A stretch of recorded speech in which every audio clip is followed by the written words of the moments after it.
Señores, a veces parece que los voceros de Donald Trump están más interesados en atacar que en informar. Pero lo que vimos en la más reciente conferencia de prensa por parte de Caroline Leavitt fue algo distinto. Fue una combinación entre ineptitud, desinformación y quizás lo más preocupante de todo, una falta total de empatía. Porque hoy, amigos, Caroline Leavitt, vocera de Trump, no solo atacó a los periodistas que se atrevieron a hacerle preguntas difíciles. Incluso algunos de Fox News también parecieron estar auditos, porque se burló de Joe Biden. Bueno, justo pues, luego de que se haya hecho público que, como hoy sabemos, el presidente Joe Biden ha sido diagnosticado con cáncer.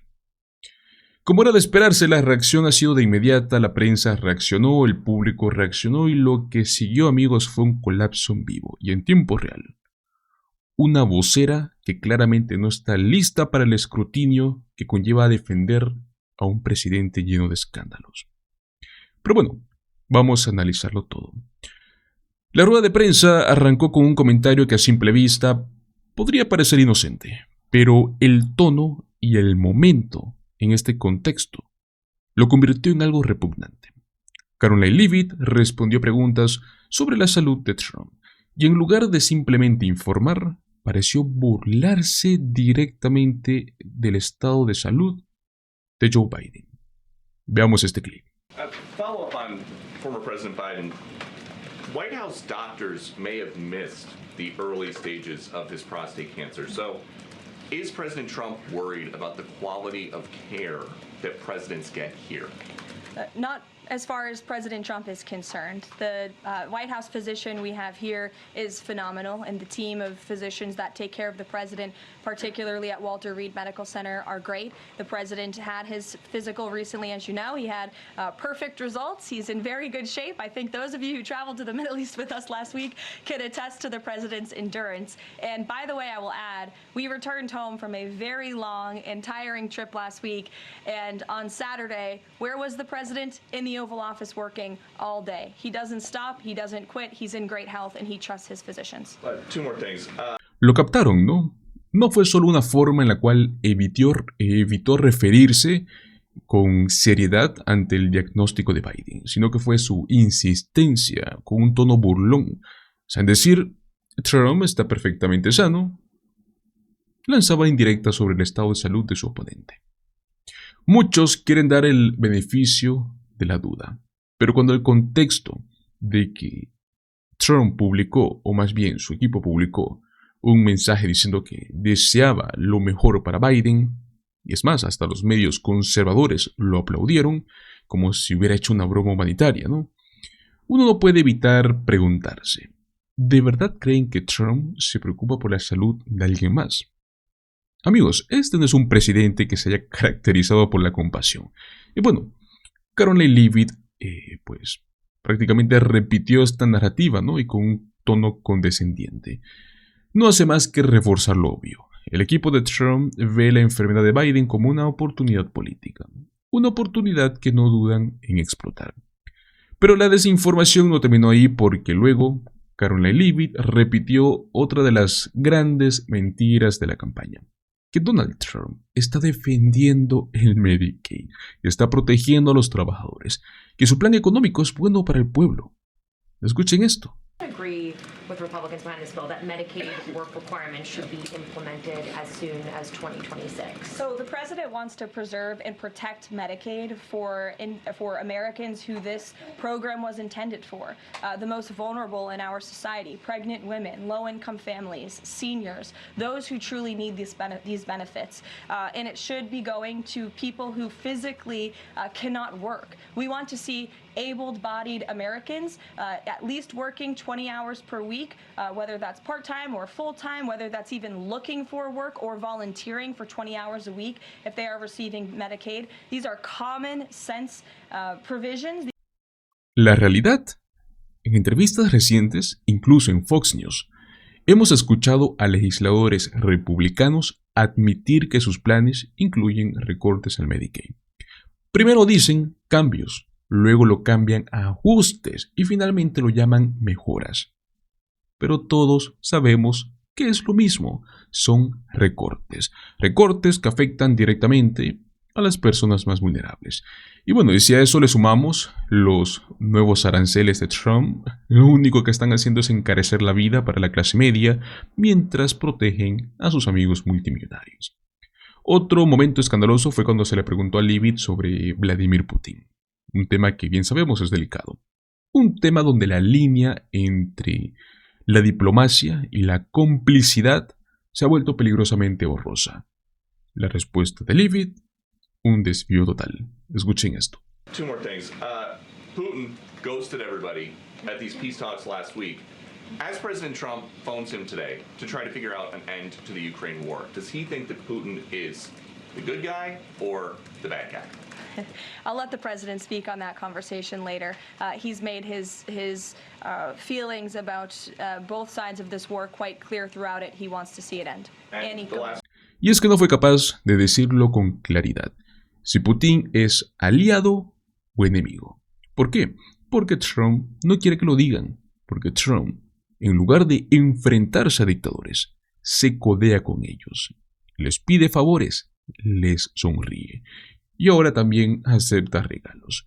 Una de las preguntas más importantes de la rueda de prensa fue sobre este nuevo avión presidencial que se le ha ofrecido a Trump como una donación, ¿no?, para su futura biblioteca presidencial. Y bueno, lo que Leavitt quiso vender como un regalo inocente es en realidad, más que seguro, un soborno disfrazado. Veamos cómo reaccionó. On the gift plane from Qatar, three things. Is there a timeline for the U.S. receiving that plane? Do you know how long it will take to retrofit the plane to presidential standards? And thirdly, has the intelligence community, security folks, have they weighed in on whether that plane can actually be secured to presidential standards? I'm glad you brought up this question because I was watching the American press spew a lot of misinformation about the plane donation last week when we were abroad. Let's be very clear. The government of Qatar, the Qatari family, has offered to donate this plane to the United States Air Force, where that donation will be accepted according to all legal and ethical obligations. It will be retrofitted to the highest of standards by the Department of Defense and the United States Air Force. This plane is not a personal donation or a gift to the President of the United States. And everyone who wrote that last week should go and correct their stories because this is a donation to our country and to the United States Air Force. As for a timeline, because it is the United States Air Force that is accepting the plane, I would defer you to them for specifics because the President, frankly, has nothing to do with it. It's the Air Force's project to take on. La verdad, amigos, es que Boeing ya tiene órdenes para construir dos nuevos Air Force One. El avión donado para Trump es apenas unos años más viejo.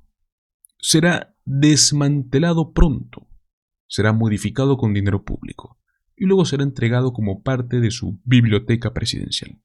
El costo total, más de $1,000 millones. Ahorros para los contribuyentes, 0. Beneficio para Trump, totalmente. Y el hecho de que Caroline Leavitt se moleste porque los medios lo llamen lo que es un soborno encubierto, solo confirma que saben que están en terreno peligroso. Cuando la prensa le preguntó a Leavitt sobre el impacto económico de los aranceles de Trump, ella simplemente recurrió a una respuesta aún más absurda. Dijo que el CEO de Walmart solo admitió que los aranceles afectan al consumidor porque estaba legalmente obligado a decir la verdad.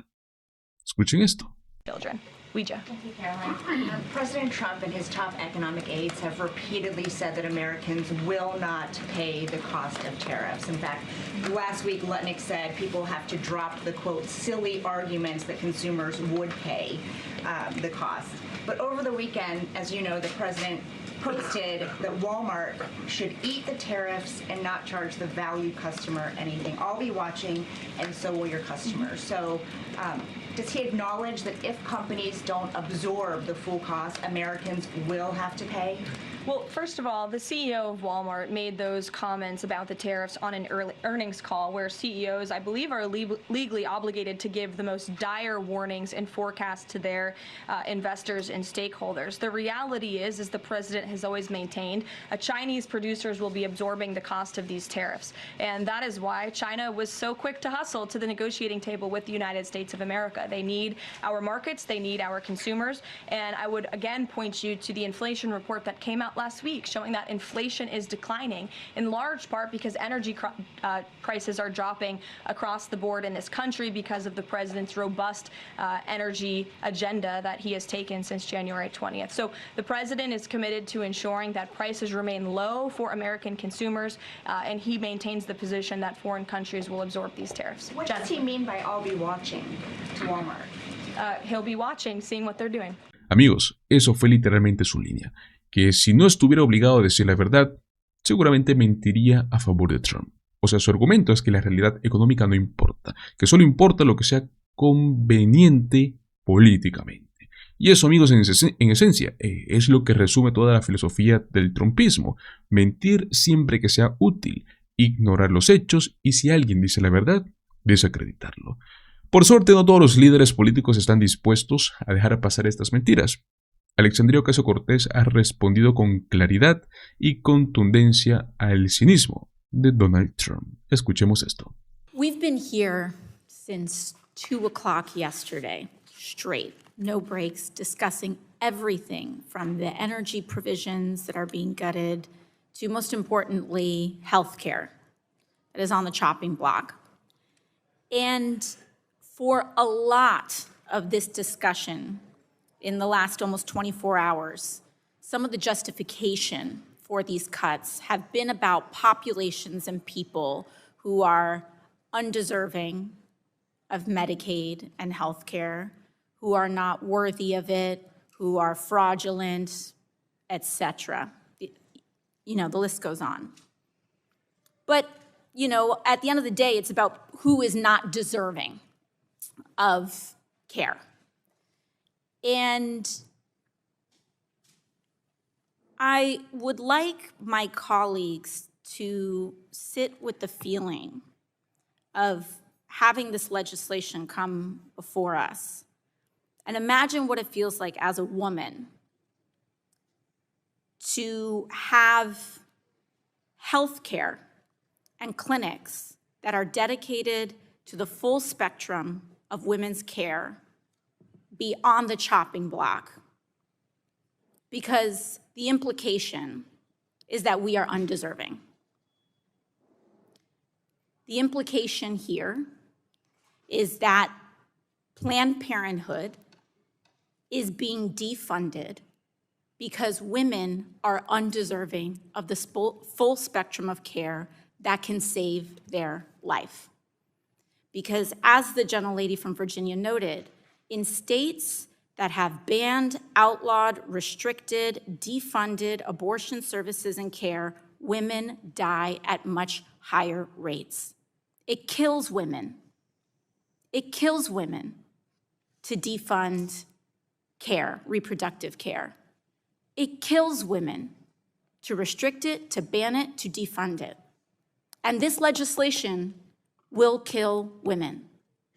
That is not a hyperbole. It is not a hyperbole. Pregnant women can... Y es que ella, al igual que otros políticos, están cansados de ver cómo la maquinaria del trumpismo, y ahora también de su vocera Caroline Leavitt y de otros aliados, convierte cada escándalo en show. Cada mentira es una excusa. Cada crítica es una ofensa personal. Pero bueno, aquí no estamos para suavizar las cosas, ¿no? Estamos para decir la verdad. Y bueno, pasemos a otro tema que también se merece la verdad. Y es que en Estados Unidos últimamente se ha deportado a personas sin decirles ni por qué ni cómo podrían defenderse. En específico hay un caso que llegó a la Corte Suprema que terminó siendo pues una bofetada legal para el gobierno. Y es que, señores, tan solo imagínenlo. Te dicen que mañana te vas del país sin abogado, sin juicio y sin opción de defenderte. Así de un día para otro. Y no lo digo yo, lo dice la misma Corte Suprema, ¿no? Que esto no pasa el mínimo constitucional del debido proceso. Pero lo más fuerte es cómo la Casa Blanca reacciona ante esto. Veamos de qué se trata esta noticia. Jonathan Lemire, The Supreme Court case came out later on Friday. Talk about a weighty Friday news dump. That was pretty extraordinary. I just want to read apart from this Supreme Court decision. Again, a 7-2 ruling. In their order, the justices said that the stakes facing detainees are, quote, particularly weighting, citing the case of a Maryland man, Kilmore Armando Abrego Garcia, who was, quote, deported in error to El Salvador in March. Under such circumstances, the justices wrote, quote, notice roughly 24 hours before removal, devoid of information about how to exercise due process rights to contest that removal surely does not pass muster. The emphasis mine because it certainly points to where this conservative Supreme Court is going to be going in the future. Yeah, first of all, you're right about the Friday news dump. Two major economic stories that we'll also get to later in the show about Moody's downgrading the U.S. credit and terrible consumer sentiment numbers. But this one from the Supreme Court should not be overlooked. It's a pretty stunning rebuke here and foreshadows, as you say, where this court may go when more of these cases, if they do indeed become before it. I mean, the White House has continued to move apace. They continue to talk tough on this issue. You know, Joe, we've talked more times than I can count about how the Trump White House's reflex is when they want to change the headlines, they go back to immigration. We should expect to hear more from the president on this in the days ahead. I am told that at least right now, they're going to continue the course. Let's bring in NBC News senior Homeland Security correspondent Julia Ainsley. Julia, let's just a lot to ground to cover with you, but let's just start there with how you're reading of what we heard Friday and what that means for what the administration has been doing. You know, it really just tees up this, even more of this clash that we've already seen between the Trump administration and courts. Mostly starting with lower courts, people like Judge Boasberg, like Paula Zinnes in Maryland, who is overseeing the Abrego Garcia case. Now they have the Supreme Court, which has a majority conservative bench. And they are saying here that notice of roughly 24 hours before removal is with devoid of information about how their due process worked, basically surely does not pass muster. In other words, the Supreme Court is pointing at the Trump administration saying, you didn't follow our order. Because going back to last month, the Supreme Court said before you deport these Venezuelan men. This was the second batch they were trying to deport without due process under the Alien Enemies Act. They said before you deport them, they need due process. And they showed up before a judge in an emergency hearing and said they've had due process. They had enough time to file a habeas petition. Now the Supreme Court is saying 24 hours does not count as due process and isn't enough time. I also have to bring us back to that date because something really crucial happened in that time period. We have some evidence based on our NBC News crew that was on the ground that they actually tried to deport many of these men just within hours of notice. 24 hours, way overblowing what that would have been. There were buses that left during this emergency hearing. Our NBC News crew saw them turn around. That would have been at the exact same time the Justice Department lawyer had to call someone in the administration, we don't know who, to verify that these people had been given the right to file habeas and that they weren't being deported without due process. They did a U-turn and came back. So right while we're obviously seeing this clash legally, on the ground what this has looked like is a lot of chaos, a lot of fear, and really setting the Trump administration up in this place. You're talking about the rhetoric that we might hear more of in the coming days, where they can now say that this is a fight that they're willing to take on.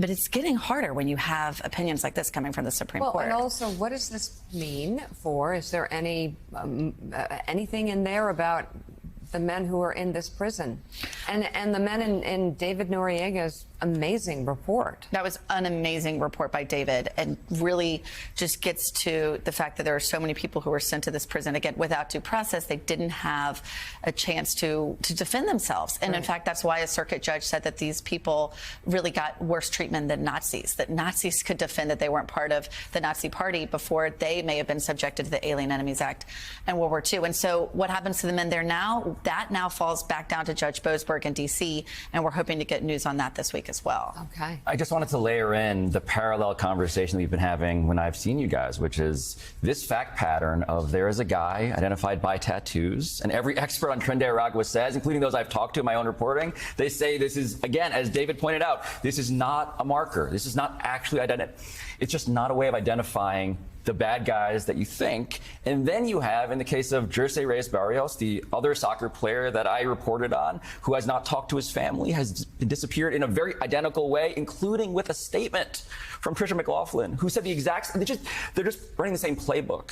And so the question I have is, how much of this is just to cover this notion that actually the total number of deportations actually isn't as high as they have been in the past, because these human interest stories seem to be something they welcome even as much as they are tragic contradictions of the rule of law? Well, I think that's exactly why we're going to hear more and more about CCOT. We saw the same thing with Guantanamo. That didn't work out. They turned to CCOT. When the numbers don't bear out, when the numbers of deportations are not the mass deportations that Trump ran on, remember, that was the word, yes. Mass. We're not seeing anything in mass. We're not even seeing, based on the data that we've had so far, to show that there are more people deported by ICE under this administration as the previous one. And so instead, there's this shock and awe that they can deliver through things like CCOT.